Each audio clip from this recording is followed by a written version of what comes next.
Hey guys, what's going on? So with the NBA Finals coming up, I just wanted to go through both teams, their chances of winning, look at their statistics from a little bit more of a general standpoint. I'm going to formulate an argument then for both teams on why I think they will win, and then I'm going to look at both of those and give my final prediction as to what I think is actually going to happen. So starting off with the Dallas Mavericks, why I think they have a chance of winning the finals. First off, they really have the best offensive duo between Luka Doncic and Kyrie Irving. There's really no comparison. A few stats, it's a little bit close, but they still edge it in most areas. On top of that, they have the best player by far with Luka Doncic. But there's a little bit more to that. I think even just looking at the whole team in general, it's pretty safe to say by now that they've definitely had the tougher playoff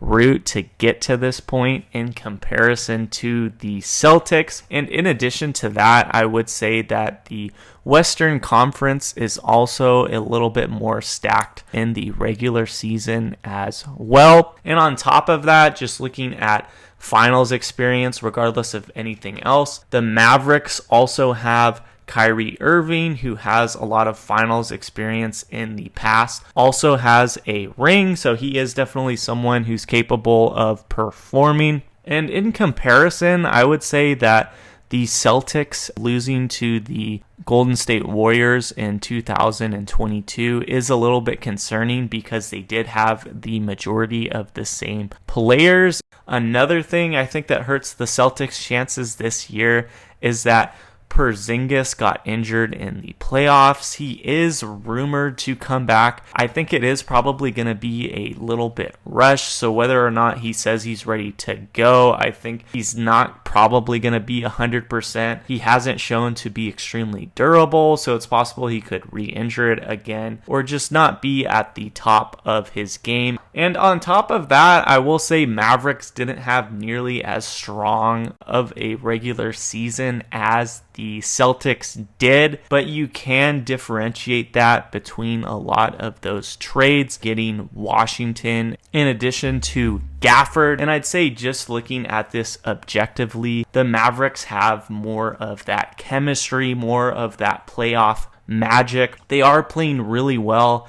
I wouldn't say they're blowing teams over as much as the Celtics are, but definitely just a little bit more exciting for how the Mavericks put everything together, and I think they're just a little bit more of a clutch team. And then going over to the Celtics, you do have the best team in the NBA. Looking at their starting five, comparing that to the Mavericks, they would have the better starting five stats overall in terms of points per game with both the regular season and the playoffs. That's on top of all of those trades and new lineups that the Mavericks have gotten.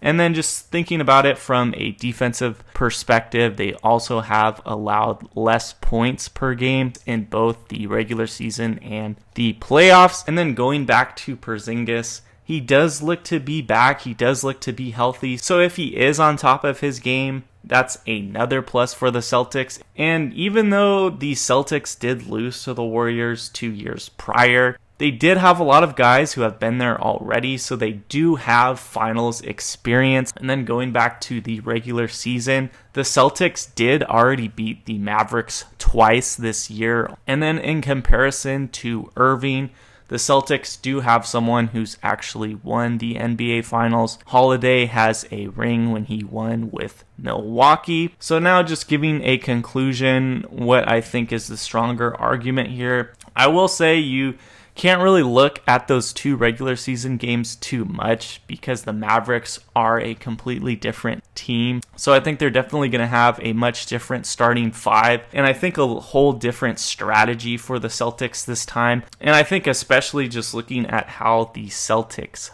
play, they're really going to need a lot more rim protection. So I think with both Jones Jr. and Gafford, you're going to get that. And then on top of that, I will say even though the Mavericks overall lost both of those games, you still had that usual good performance from Luka Doncic and Kyrie Irving. And I will say the Celtics having the best record in all of the NBA, I would say that's a little bit overinflated due to the Eastern Conference. And it is really concerning too that they lost to the Warriors with the majority of the same guys. And I will say that the Mavericks are pretty similar to the Warriors, having a really good backfield. So I think the Mavericks having a much harder route to get here, and looking at how they're playing, is going to turn out better in the long run, and the Celtics really aren't going to have as much experience playing under pressure. So I do like the Mavericks in this, but I think the Celtics